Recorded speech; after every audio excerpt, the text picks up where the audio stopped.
Hello students, today we will discuss graphic presentation of data। आज हम समंकों का बिंदु रेखीय प्रदर्शन डिस्कस करेंगे। देखिए, इफेक्टिव और रुचिकर रूप में समंकों को प्रदर्शित करने की विजुअल मेथड में ग्राफिक प्रेजेंटेशन काफ़ी महत्वपूर्ण स्थान रखती है। The simplest and commonest add to the numerical reading is the graph.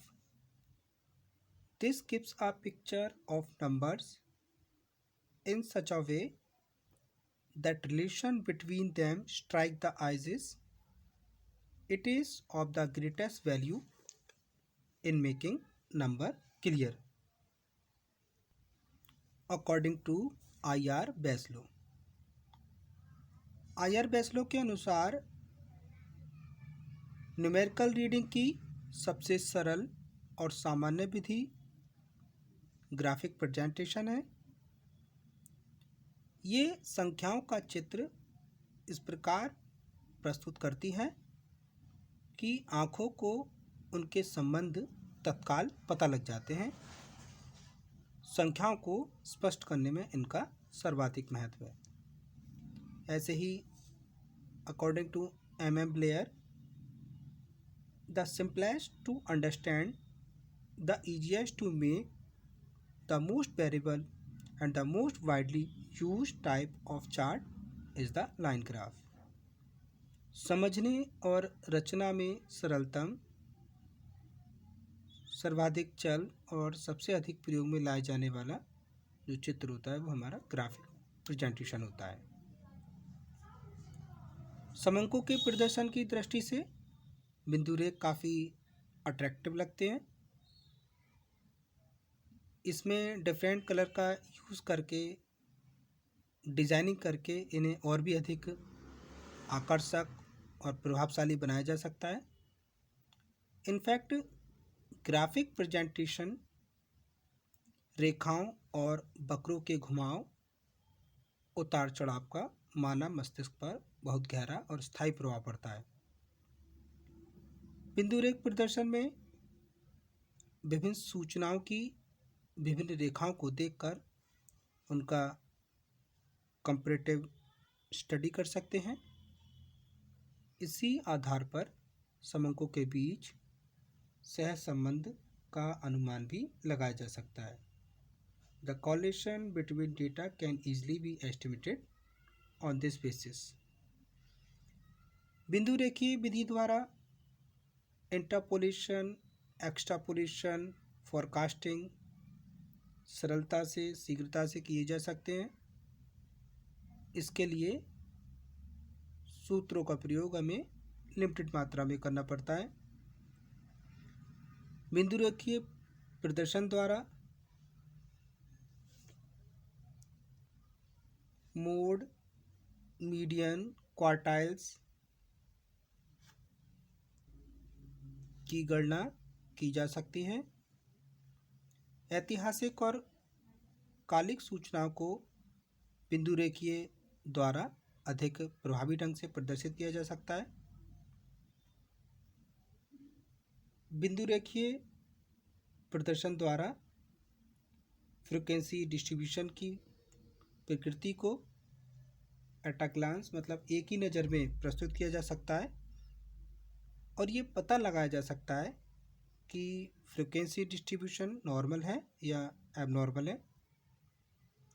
बिंदु रेखीय प्रदर्शन द्वारा विशाल और जटिल समंकों की प्रवृत्ति को आसानी से समझा जा सकता है। इसलिए R.R. बेस्लो ने कहा था कि संख्यात्मक पठन मतलब न्यूमेरिकल रीडिंग की सबसे सरल और सामान्य विधि ग्राफिक प्रेजेंटेशन है। ये संख्याओं का चित्र इस प्रकार प्रेजेंट करती है कि हम उनको अपनी आँखों से देखते ही उसके संबंध में तुरंत ही पता लगा पाते हैं। संख्याओं को स्पष्ट करने में इसका सर्वाधिक महत्व है। डिफरेंट यूनिट में व्यक्त दो श्रेणियों का आपसी संबंध ज्ञात करने और उसको प्रस्तुत करने में भी बिंदु रेखीय रीति काफ़ी उपयोगी है। सपोज दैट किसी वस्तु की निर्यात मात्रा और राशि के संबंध में प्रेजेंटेशन दिखाना हो तो हम उसे डबल स्केल ग्राफ द्वारा शो कर सकते हैं। यदि विभिन्न समंकों के बीच अनुपातिक या प्रोपोर्शनल मतलब सापेक्ष परिवर्तनों का अध्ययन करना हो तो उसे हम लघुगणक मापदंड या अनुपात मापदंड द्वारा इनके आधार पर बिंदु रेखीय प्रदर्शन द्वारा इसके हम सही कंक्लूज़न निकाल सकते हैं। देखिए, जहाँ इसके काफ़ी एडवांटेजेस हैं, कुछ इसके डिमेरिट्स भी हैं, कुछ लिमिटेशन भी हैं। जैसे lack of testing of accuracy, इसमें शुद्धता की जांच नहीं कर पाते हैं, इसकी कमी होती है। बिंदु रेखीय चित्रों से वास्तविक मूल्य का ज्ञान नहीं होता। Graphic presentation does not facilitate the knowledge of actual value. इस दृष्टि से रेखा चित्रों के द्वारा समंकों की शुद्धता की जांच नहीं हो पाती है, क्योंकि ये केवल वक्रों की गति का प्रदर्शन मात्र होते हैं। इसके अलावा कोटेशन देने में प्रॉब्लम होती है। बिंदु रेखों को किसी तथ्य की पुष्टि के लिए कोटेशन के रूप में प्रेजेंट नहीं किया जा सकता। इसमें मिसयूज की संभावना बनी रहती है। रेखा चित्रों के स्केल में थोड़ा चेंजेस करके वक्रों के आकार या जो उच्चावचन है उसमें अंतर किया जा सकता है और इस प्रकार बिंदु रेखीय प्रदर्शन से समंकों के दुरुपयोग की संभावना बनी रहती है। इसमें सभी समंकों का प्रयोग संभव नहीं होता। बिंदु रेखीय द्वारा सभी सांख्यिकीय सामग्री को प्रस्तुत नहीं किया जा सकता और ना ही सही प्रकार की स्टैटिकल प्रॉब्लम्स का सलूशन करने में हेल्पफुल होती हैं। इसके अलावा ये लॉजिकली भी नहीं होती। बिंदु रेखा का प्रभाव सामान्यतः आंखों तक ही सीमित रहता है और कई बार लॉजिकली न होने के कारण मस्तिष्क को प्रभावित नहीं कर पाता।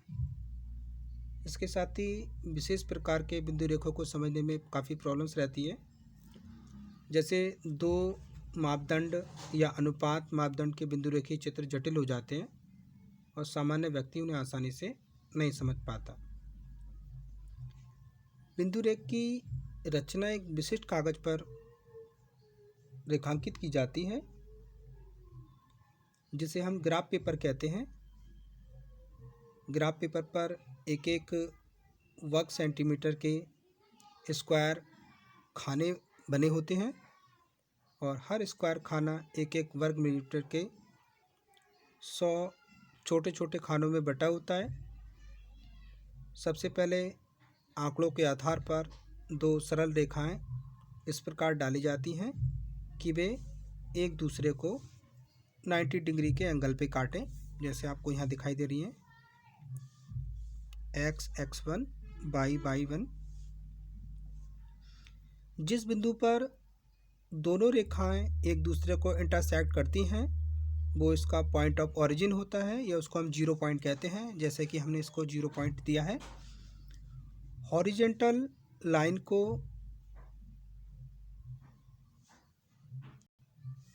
भुजा अक्ष और या उसको हम एक्स एक्सिस कहते हैं, जैसे हम यहाँ पे देख रहे हैं एक्स एक्सिस। और जो वर्टिकल लाइन होती है उसको हम कोटि अक्ष कहते हैं, मतलब इसको हम वर्टिकल लाइन को वाई एक्सिस कहते हैं।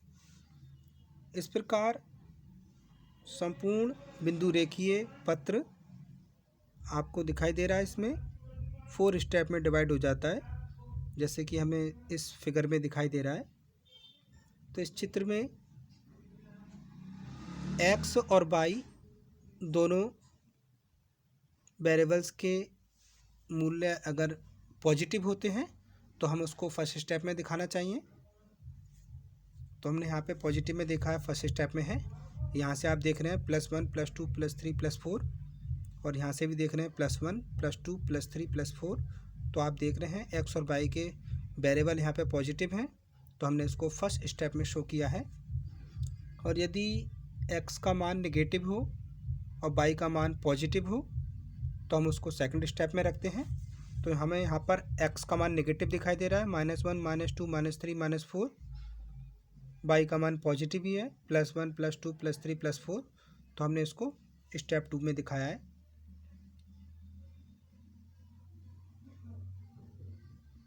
यदि एक्स और वाई दोनों का माप नेगेटिव हो तो हम उसको थर्ड स्टेप में शो करते हैं। तो हम यहाँ पे देख रहे हैं थर्ड स्टेप में एक्स का मान भी नेगेटिव है, -1 -2 -3 -4। वाई का मान भी नेगेटिव है, -1 -2 -3 -4। और यदि एक्स का मान पॉजिटिव हो, वाई का मान नेगेटिव हो, तो हम उसको फोर्थ स्टेप में दिखाएंगे। तो यहाँ पे ये हमने फोर्थ स्टेप में दिखाया है। एक्स का मान यहाँ पॉजिटिव है, +1 +2 +3 +4। वाई का मान नेगेटिव है, -1 -2 -3 -4। व्यवहार में सबसे अधिक प्रयोग फर्स्ट स्टेप का रहता है, क्योंकि आर्थिक और व्यावसायिक क्षेत्र के अधिकांश जो डेटा होता है वो पॉजिटिव होता है। इसमें पॉइंट ऑफ ओरिजिन जो हमारा ग्राफिक प्रेजेंटेशन होता है उसमें हम दाईं ओर रखते हैं। जनरली टाइम, साइज और वर्गांतरों को ओ एक्स रेखा पर रखा जाता है, और जो उससे डिपेंडेंट वेरिएबल हैं उसको हम ओ वाई रेखा पर दिखाते हैं। इस प्रकार हम ग्राफ्स का कंस्ट्रक्शन कर लेते हैं, जो 4 स्टेप में रखा जाता है। और जो अधिकतर जो व्यवहार में यूज करते हैं वो फर्स्ट स्टेप ही करते हैं, क्योंकि व्यावसायिक जो क्षेत्र होता है उसके जो भी स्टैटिस्टिकल डेटा होते हैं अधिकतर पॉजिटिव ही होते हैं। आज की वीडियो के लिए इतना ही। Thank you very much students.